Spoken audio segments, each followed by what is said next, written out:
घेण्याकरता निघालेल्या रुक्मिणी माता जसे श्रेष्ठ, तसेच विठ्ठल पंत सुद्धा श्रेष्ठच आहे की जे लेकरांसाठी देहत्याग करतात.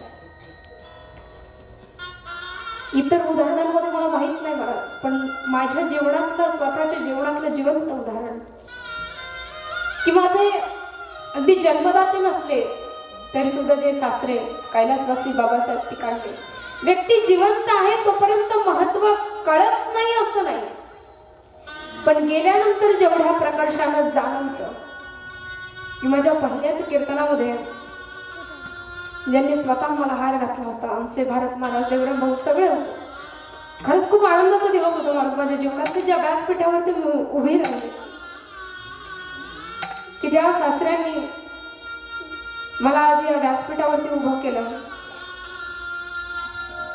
की मला स्वतःचा असा हा अनुभव की बाप म्हणजे स्वतःचा जन्मदाता नसला महाराज, तरी माझ्या सासऱ्यांनी माझ्यासाठी खूप काही केलं. लग्न झाल्यानंतर मी ज्यावेळेला पहिल्यांदा सांगितलं की मला स्वतःच्या पायावर उभं राहायचं, मला चार चौघींसारखं घरात नाही राहायचं. नवीन नवरी ज्यावेळेला असं काहीतरी म्हणते महाराज, इतर सासू सासऱ्यांनी डावललं असतं, पण आमच्या सासऱ्यांनी ते बोल खरे करून दाखवले, मला स्वतःच्या पायावर उभं केलं. व्यक्ती जिवंत आहे तोपर्यंत त्याची कदर करावी महाराज. कोणाचाही मृत्यू कधी येईल सांगता येत नाही. माझ्या नवऱ्याला मी रोज रडताना पाहिलंय.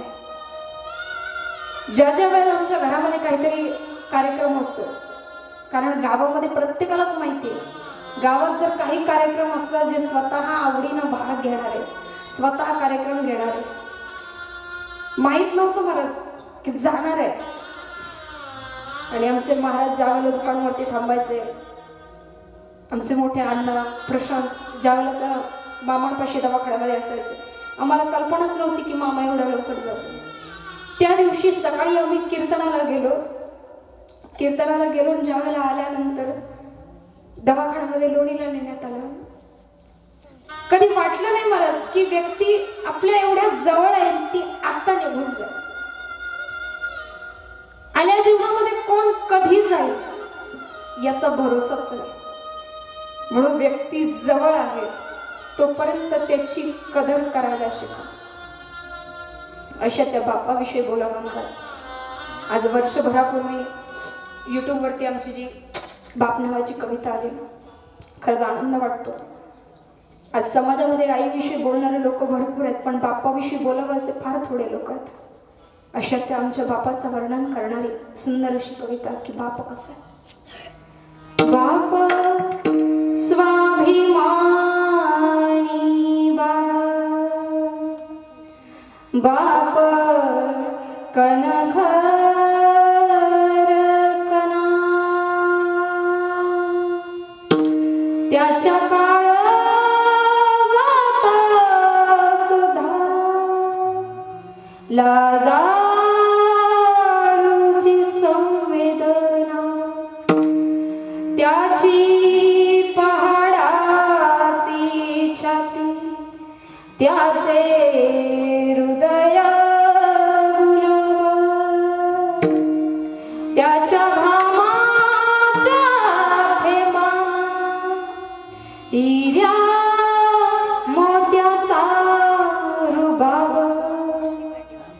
बाप तलवार ढाल, बाप पेटती मशाल,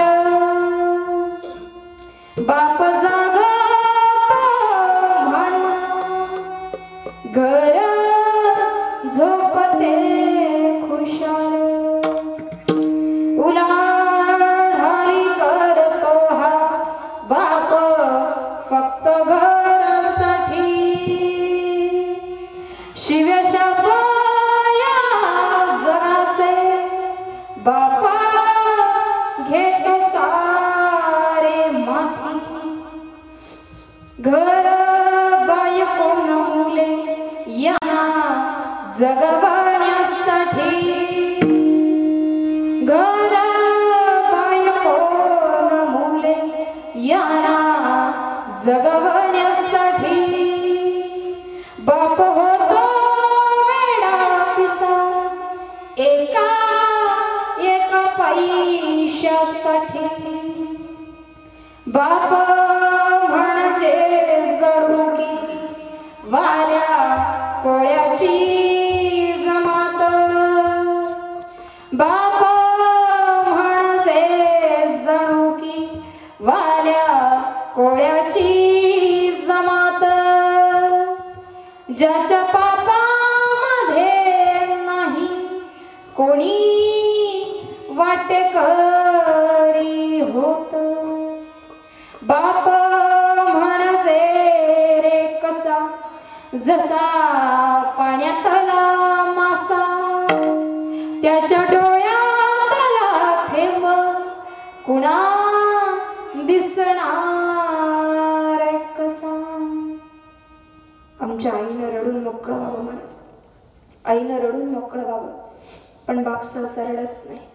पण कधीही न रडणारा आमचा हा बाप एक क्षण असा की त्या क्षणाला रडल्याशिवाय राहत आणि तो क्षण म्हणजे बाप साठवतो अश्रू वाट पाही त्या क्षणांची बाप साठवतो अश्रू वाट पाही त्या क्षणांची जन्मभराचे रडतो लेक जाताना सासरी जन्मभराचे रडतो लेक जाताना सासरी. की ज्या वेळेला महाराज मुलीचं लग्न व्हावं आमचा बाप रडत नाही. मुलीचं लग्न ठरावं रडत नाही. मुलीच्या अंगाला हळद लागावी रडत नाही. मुलीचं लग्न लागतंय तुळशीला पाणी घालता घालता आमच्या आईने ढसढसा रडून मोकळं व्हावं महाराज.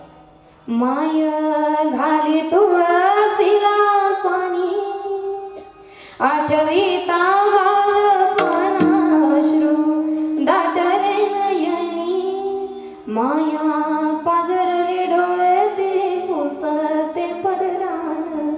आईनं रडून मोकळं व्हावं पण बाप रडत नाही महाराज.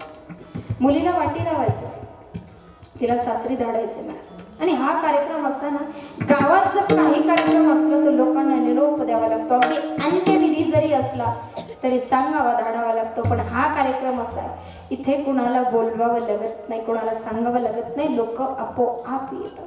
लेकीला वाटी लावायचंय भावाच्या गळ्यात पडून रडावं बहिणीच्या गळ्यात पडून रडावं.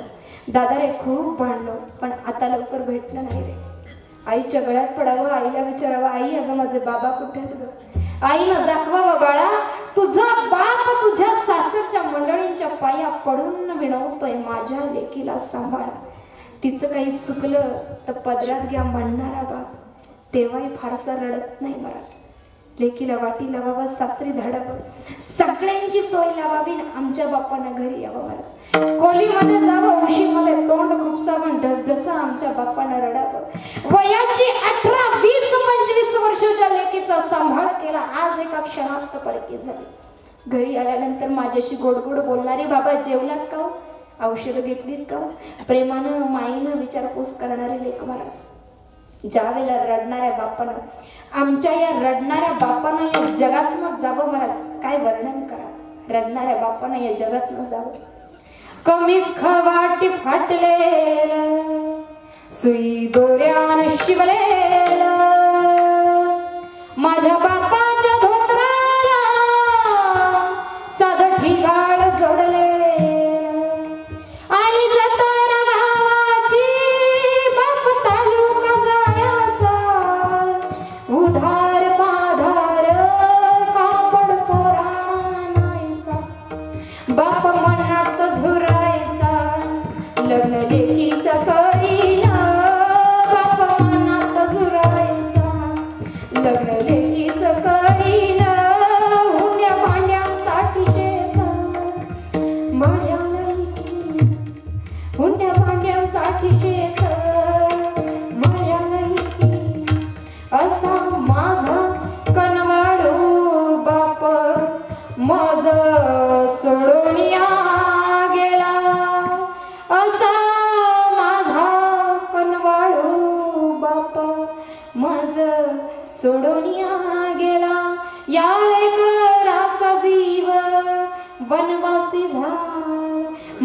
कस तरी होत या बाप लोकाचा बघताना माझा काळजा दाटतो या गोष्ट बापाची सांगताना गोष्ट बापाची सांगताना